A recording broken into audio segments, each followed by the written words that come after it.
जवाब दिया, परिवर्तन करा है। दिल्ली के अंदर 10 साल से विकास के काम सारे रुके हुए। जवाब दिया, परिवर्तन करा है। दिल्ली के अंदर 10 साल से विकास के काम सारे रुके हुए थे। सीवर गली में भरे हुए थे, सड़कें टूटी हुई थी, गंदा पानी आ रहा था, लोग परेशान थे। लोगों ने परेशान होके भारी संख्या में वोट डाले हैं और दिल्ली के अंदर परिवर्तन है। दिल्ली के अंदर भाजपा की सरकार बनने वाली थे। तो जब परिणाम आने वाला होता था तो उससे पहले नींद और चैन दोनों ही उड़ जाया करते थे। वही हालत आज दिल्ली के सभी पार्टियों के नेताओं की है। उनको पूरी रात नींद नहीं आई। कई सारे नेताओं से हमारी रात को कल जब बात हुई तो वो कह रहे थे कि अब कल जल्दी से हमारे जो परिणाम है वो आ जाए, जल्दी से वोट काउंटिंग जो है वो शुरू हो जाए, नतीजे सबके सामने आ जाए। तो उनको भी लगातार बेचैनी थी। उसके साथ साथ जो बेचैनी जो है कहीं ना कहीं एग्जिट पोल्स ने भी कई सारे नेताओं की बढ़ा दी है, क्योंकि जिस तरह से एग्जिट पोल्स के जो नतीजे हैं उनके चलते आम आदमी पार्टी कहीं ना कहीं ज्यादातर जो एग्जिट पोल्स हैं उसमें दिल्ली की सत्ता से बाहर होती हुई दिखाई दे रही है और बीजेपी जो है 27 साल बाद दिल्ली की सत्ता में वापसी करती हुई दिखाई दे रही है। लेकिन उससे भी ज्यादा बड़ा जो एग्जिट पोल्स के मामले में अगर बात करें, कुछ जो एग्जिट पोल्स हैं उन्होंने जो दिखाया उसमें यह था कि नई दिल्ली सीट जहां से पूर्व मुख्यमंत्री अरविंद केजरीवाल, उनके साथ साथ पूर्व मुख्यमंत्री दिल्ली के साहिब सिंह वर्मा के बेटे प्रवेश वर्मा और दिल्ली की पूर्व मुख्यमंत्री शीला दीक्षित के बेटे संदीप दीक्षित आमने सामने त्रिकोणीय फाइट इस सीट पर है। इस सीट को माना जाता था कि ये सबसे ज्यादा जो इस सीट से जीत जाता है वो दिल्ली का मुख्यमंत्री तो 699 ઉમેદવારોના ભાવિનો ફેસલો થઈ રહ્યો છે। અત્યારે બેલેટ પેપરની ગણતરી ચાલી રહી છે અને બસ હવે જે બેલેટ પેપરની ગણતરી પૂર્ણ થયા બાદ ઈવીએમ ખુલશે અને ત્યારબાદ અસલી જે આંકડા છે ધડાધડ એ આંકડા સામે આવશે અને આપણી સામે અમે સચોટ આંકડા પણ આપને જણાવીશું। મોટા ચહેરા અત્યારે પાછળ ચાલી રહ્યા છે કોના? તો આમ આદમી પાર્ટીના પૂર્વાંચલથી 12માંથી 8 પર બીજેપી આગળ ચાલી રહી છે। અતિશી કેજરીવાલ અને સિસોદિયા બંને આ ત્રણેયનું જે ભાવિ છે એ નક્કી થશે કયા પ્રકારનું રહેશે। તો ગોપાલ રાય આગળ ચાલી રહ્યા છે, અતિશી કેજરીવાલ, મનીષ સિસોદિયા પાછળ ચાલી રહ્યા છે। મુખ્ય ચહેરા આમ આદમી પાર્ટીના અને તેઓ જ પાછળ ચાલી રહ્યા છે। કેજરીવાલ નવી દિલ્હી અને અતિશી કાલકાજીથી પાછળ ચાલી રહ્યા છે, જ્યારે ગોપાલ રાય બાબરપુરથી આગળ ચાલી રહ્યા છે।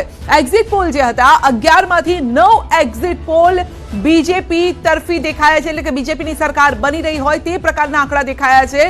2માં જ ફક્ત આમ આદમી પાર્ટીની સરકાર બનતી હોય તેવું દેખાઈ રહ્યું છે। જો કે આંકડાની આ રમત નહીં, પરંતુ દિલ્હીના દિલમાં જે હતું તે હવે આજે એ પ્રદર્શિત થઈ રહ્યું છે। આજે સામે પણ આવી રહ્યું છે કે દિલ્હીના લોકો શું ઈચ્છી રહ્યા છે। ફ્રી બીઝ એટલે કે ફ્રીની રેવડી ઈચ્છી રહ્યા છે કે પછી વિકાસની રાજનીતિને તેઓ સાથ આપી રહ્યા છે। જો કે ઘણા દિલ્હીવાસીઓનું એ જ કહેવું હતું કે અમારે વિકાસ જોઈએ છે, ફ્રીમાં કેટલા સમય સુધી તમે ફ્રીમાં લેશો? કારણ કે કદાચ એમને અનાજ મળી જશે પરંતુ નોકરી નહીં હોય તો એ અનાજ કેટલા દિવસો સુધી ચાલશે? તો લોકોને એ જોઈએ છે, સારું શિક્ષણ જોઈએ છે, નોકરી જોઈએ છે અને ત્યારબાદ ઘરમાં 2 ટંકનું જમવાનું જોઈએ છે। તો આ પ્રકારની કંઈક વાત અને દિલ્હીના લોકોએ કરી છે આ વાત, અમે નહીં પરંતુ દિલ્હીના લોકો, દિલ્હીના દિલમાં જે હતું તે તેઓએ આગળ ધર્યું છે। 699 ઉમેદવારો જેમનો ભાવિનો ફેસલો આજે 70 બેઠકોનું પરિણામ 11 જિલ્લાના 19 કેન્દ્રો પર મતગણતરી। તો ચુસ્ત પોલીસ બંદોબસ્ત છે। 70 બેઠકો માટે 60.54% મતદાન થયું। આ મતદાનની ટકાવારી ધીમે ધીમે પાછલા વર્ષોની સરખામણીમાં જોઈએ તો ધીમે ધીમે ઓછી થઈ રહી છે, પરંતુ તેમ છતાં પણ જે 60.54% મતદાન છે તેનાથી પણ પાર્ટી થોડી આશ્વસ્ત છે તમામ પાર્ટીઓ અને તેમનું કહેવું છે કે અમે જે રીતે પ્રચાર કર્યો છે જનતા અમારી સાથે રહેવા ઈચ્છી રહી છે। મોટામોટી અત્યારે જોઈએ તો જે ટક્કર હતી અને અત્યાર સુધી પણ જે દેખાઈ રહી છે તે બીજેપી અને આમ આદમી પાર્ટી વચ્ચે જ આ ટક્કર દેખાઈ રહી છે। અને આપ જુઓ કે અરવિંદ કેજરીવાલે જ્યારે 2013માં પણ જે સરકાર બનાવી તે કોંગ્રેસ સાથે મળીને સરકાર બનાવી અને હવે કોંગ્રેસે ત્યારબાદ જાકારો આપ્યો।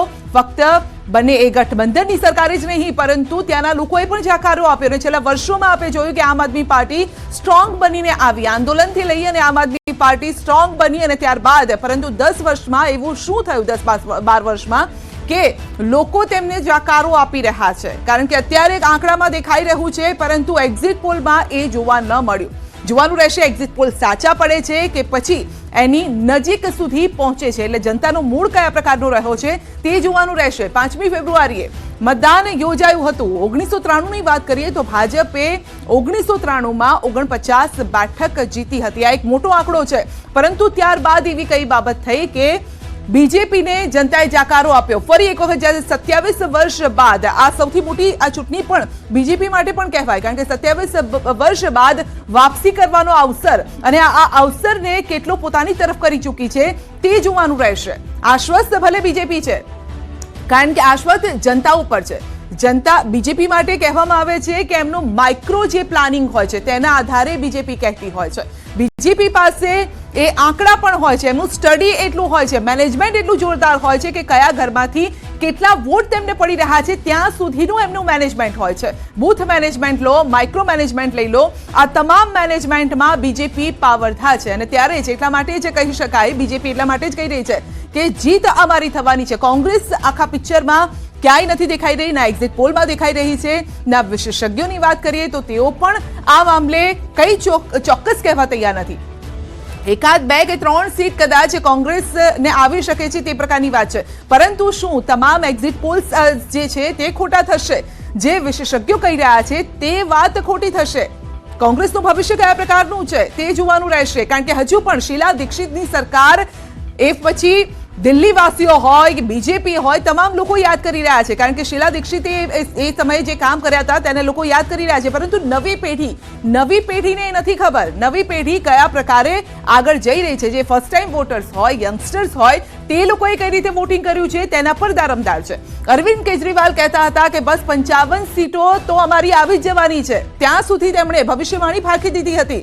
અને બીજી 5 સીટો માટે તેઓએ મહિલા પર દારમદાર રાખ્યો હતો કે તમે થોડો ધક્કો મારશો તો 60 સુધી પહોંચી જઈશો. 3995 मतों से समाजवादी पार्टी से आगे है.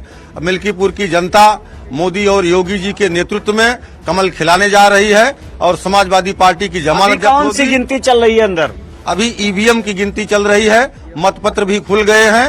1 से लेकर 14 टेबल पर जो ईवीएम लगी है उसकी गिनती पूरी हुई है और उसमें भारतीय जनता पार्टी ने 3995 से वोट से आगे लीड बना ली है. पोस्टल बैलेट की गिनती में क्या स्थिति है? उसमें भी भारतीय जनता पार्टी आगे बढ़ रही है और उसका भी जो एग्जैक्ट कैलकुलेशन है वो आने वाला है. ये पूर्व जिलाध्यक्ष है भारतीय जनता पार्टी के. इनका सीधे तौर पर कहना है कि भारतीय जनता पार्टी 3995 वोटों से आगे है और ये अंदर काउंटिंग स्थल पर ही अंदर मौजूद थे और अभी ये निकलकर बाहर आए हैं और इन्होंने यह जानकारी दी है.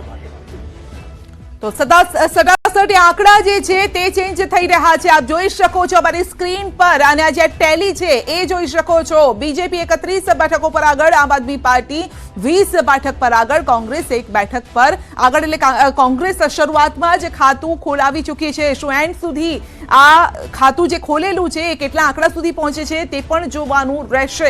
પરંતુ અહીંયા અત્યારે બીજેપી માટે હરખાવાનો આ સમય છે. હવે થોડા સ્ક્રીન પર આ ગ્રાફિક્સના માધ્યમથી જ આપને જણાવીશું. જે ગ્રાફિક્સ અત્યારે